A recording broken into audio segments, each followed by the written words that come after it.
Hello everyone, welcome to Break Time Classes. इस video में हम पृथ्वी की गतियों के बारे में देखेंगे और इनसे कई सारे क्वेश्चन स्टेटमेंट वाइज बनते हैं, जैसे आरओ के एग्जाम के लिए, वीडियो के लिए या फिर पीसीएस के लिए ये सभी क्वेश्चन इंपॉर्टेंट होंगे। तो चलिए शुरू करते हैं। आरओ या फिर वीडियो का पेड ग्रुप ज्वाइन करने के लिए 7355459135 पे आप कॉन्टैक्ट कर सकते हैं। डिस्क्रिप्शन में हैशटैग में नंबर दिया हुआ है। इसके अलावा पीईटी का ग्रुप ज्वाइन करने के लिए नीचे लिंक डिस्क्रिप्शन में दिया गया है। पूरी डिटेल्स, पूरा प्रोसेस उसमें बताया गया है, उसको देख के आप ज्वाइन कर सकते हैं। तो चलिए शुरू करते हैं।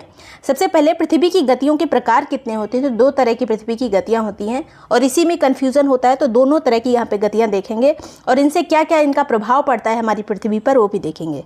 सबसे पहले पहली वाली जो है, जिसे कहते हैं घूर्णन गति या फिर इसी को परिभ्रमण गति भी कहते हैं, इसी को दैनिक गति भी कहते हैं और इंग्लिश में अगर पूछा जाए तो इसी को रोटेशन कहते हैं। तीनों एक ही चीज़ है, चारों एक ही चीज़ है, घूर्णन, परिभ्रमण, दैनिक गति या फिर रोटेशन। अभी क्या होता है, तो पृथ्वी हमारी जो है दो तरह से घूमती है। एक तो अपने अक्ष पर घूमती है, जो 23.5 डिग्री पर झुकी हुई है हमारी पृथ्वी, तो अपने अक्ष पर घूमती है, और एक सूर्य के चारों तरफ चक्कर लगाती है। अब अक्ष पर जो झुकी हुई है 23.5 डिग्री पे, ये सीधा मैंने बना दिया है, लेकिन ये थोड़ा सा तिरछा होना चाहिए, बस समझने के लिए मैंने बनाया है। यहाँ पे बात करें अगर विषुवत रेखा की, तो यहाँ पर जो चाल होगी अक्ष पर घूमने की, पृथ्वी किस तरह से घूमती है, किस चाल पर अपने अक्ष पर घूमती है, तो विषुवत रेखा पर जो इसकी चाल होती है वो होती है 1670 किलोमीटर प्रति घंटा। 1670 किलोमीटर पर आवर की यहाँ पे गति होती है जो पृथ्वी अपने अक्ष पर घूमती है। ये बात की जा रही है विषुवत रेखा यानी भूमध्य रेखा पर, जो 0 डिग्री होता है वहाँ पर। अब कर्क रेखा और मकर रेखा पर स्पीड अलग होती है, 1275 किलोमीटर पर आवर और 1275 किलोमीटर पर आवर। अगली जो गति है उसे कहते हैं परिक्रमण गति या फिर इसी को वार्षिक गति भी कहा जाता है, या इंग्लिश में बोले तो रिवोल्यूशन इसी को कहते हैं, जब पृथ्वी सूर्य के चारों ओर चक्कर लगाती है। अब ये एक दीर्घ वृत्ताकार जो कक्षा है इसमें चक्कर लगाती है और इस टाइम पे इसकी जो चाल होती है वो होती है 1,07,000 किलोमीटर पर आवर, मतलब इस टाइम पे ज़्यादा इसकी चाल होती है। आगे बात करेंगे घूर्णन यानी यहाँ पे जो परिभ्रमण है, इसको डिटेल में देखेंगे। पृथ्वी अपने अक्ष के सापेक्ष किस दिशा में घूमती है, तो इसका अक्ष हो गया, इसके सापेक्ष ये पश्चिम से पूर्व घूमेगी, मतलब ये वाली जो दिशा है इस तरह से घूमेगी। अगर इसे गोल गोल एक बॉल मान ले तो इस डायरेक्शन में ये घूमती हुई प्रतीत होती है, अगर अक्ष की बात करें तो उस पर।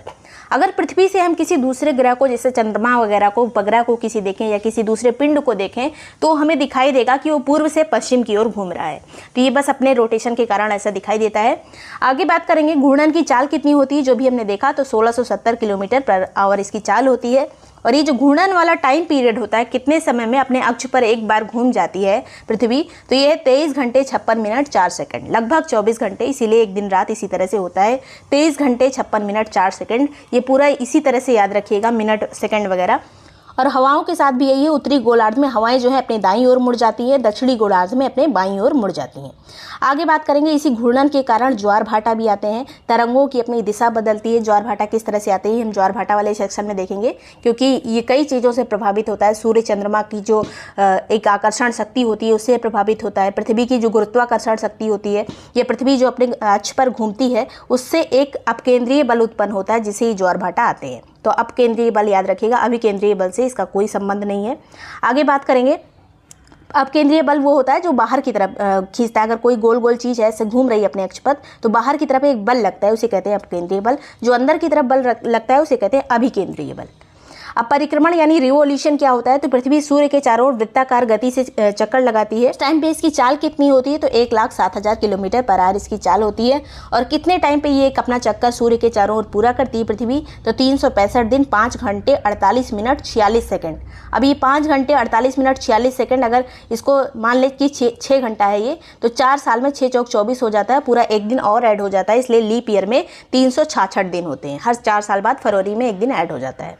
तो इस तरह से ये रिवोल्यूशन के कारण यानी परिक्रमण के कारण ये होता है, जो लीप ईयर वगैरह होता है।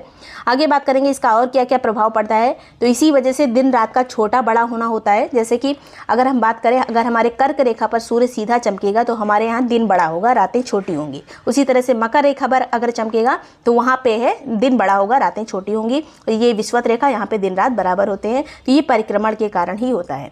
ऋतु परिवर्तन भी इसी के कारण होता है, जब सूर्य की किरणें कर्क रेखा पर सीधी चमकती है तभी हमारे यहाँ गर्मियाँ पड़ती हैं।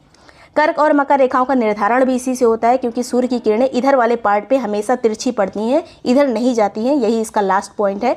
उसके बाद फिर से ये वापस जाने लगती हैं।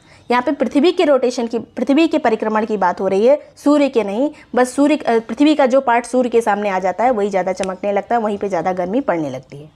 आगे बात करेंगे यहाँ पे हम जो सीधे चमकने की बात कर रहे हैं, सूर्य सीधा चमकता है, ये पृथ्वी का जो भाग सूर्य के आगे हो जाता है, जैसे कर्क रेखा का भाग आगे हो गया तो वहाँ पे गर्मी पड़ने लगेगी, इसी तरह से चीज़ें होती हैं।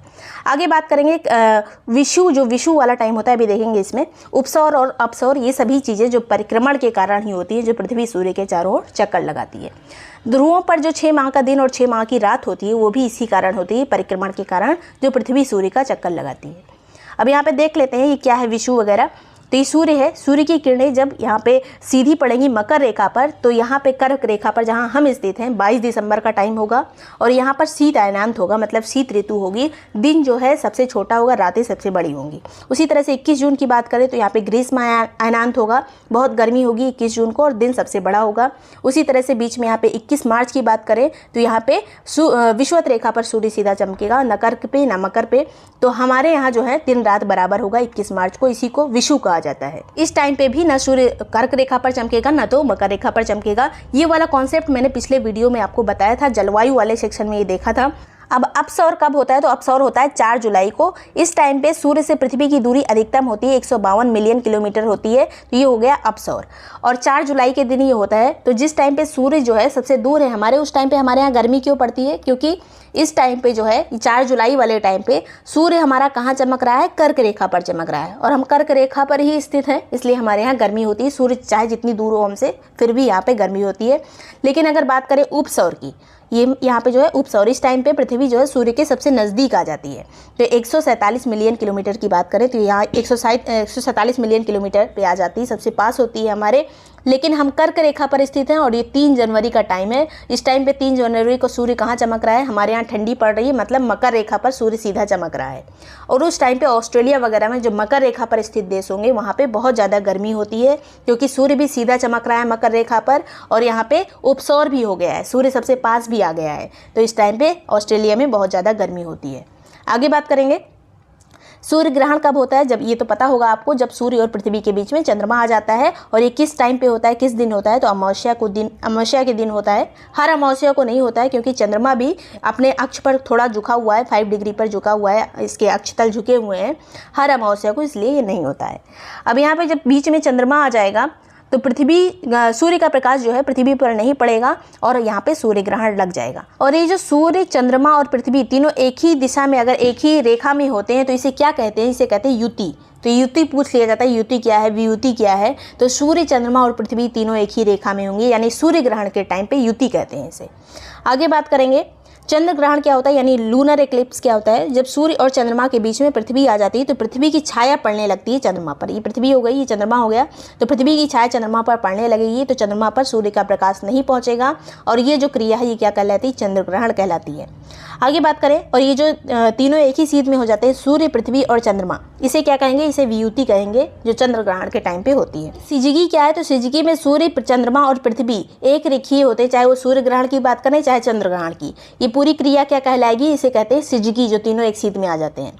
सुपर मून क्या होता है? जब चंद्रमा जो है पृथ्वी से सबसे निकटतम स्थिति में होता है तो बड़ा दिखाई देता है थोड़ा सा, इसे कहते हैं सुपर मून। इस टाइम पे 14% बड़ा दिखाई देता है हमें चंद्रमा और 30% ज़्यादा चमकीला दिखाई देता है, इसे कहते हैं सुपर मून। ब्लू मून क्या है? इससे ब्लू का कोई, यहाँ पे नीले से कोई इसका संबंध नहीं है। यदि किसी माह में 2 पूर्णिमा है तो जो दूसरी वाली पूर्णिमा वाला चांद होगा उसी को ब्लू मून कहेंगे। तो ब्लू मून का ब्लू से कोई संबंध नहीं है। आगे बात करेंगे ब्लड मून क्या होता है? तो पूर्ण चंद्र ग्रहण के दौरान जो चंद्रमा लाल हो जाता है, जब पृथ्वी पूरी तरह से छाया आ जाती है चंद्रमा पर, बीच में पृथ्वी आ जाएगी सूर्य और चंद्रमा के बीच में, और पृथ्वी की छाया चंद्रमा पर पड़ेगी, उस टाइम पे चंद्रमा का जो रंग है थोड़ा थोड़ा लाल दिखाई देता है, इसी को कहते हैं ब्लड मून, क्योंकि थोड़ा प्रकाश उस पर सूर्य का पड़ता है, बाकी प्रकाश नहीं पड़ पाता है, इसीलिए इसे कहते हैं ब्लड मून। और ये पूर्ण चंद्र ग्रहण के दौरान ही होता है, बहुत रेयर होता है, ये 2.5-3 साल पे एक बार होता है। तो ये सभी चीज़ें इंपॉर्टेंट थी जो अक्सर ज्योग्राफी में पूछी जाती हैं, स्टेटमेंट वाइज ऐसे क्वेश्चन पूछे जाते हैं। वीडियो पसंद आया तो लाइक और सब्सक्राइब कर लीजिएगा। आरो या फिर वीडियो का ग्रुप ज्वाइन करने के लिए 7355459135 पे कांटेक्ट कर सकते हैं, जिसमें सभी शॉर्ट नोट के साथ ही जो टेस्ट सीरीज़ वगैरह जो है डिटेल टेस्ट सीरीज़ आपको प्रोवाइड की जाती है। इसके अलावा पीईटी का ग्रुप ज्वाइन करने के लिए लिंक डिस्क्रिप्शन में दिया है, पूरी डिटेल दी है, उसको देख के आप ज्वाइन कर सकते हैं। Thank you so much for watching Break Time classes.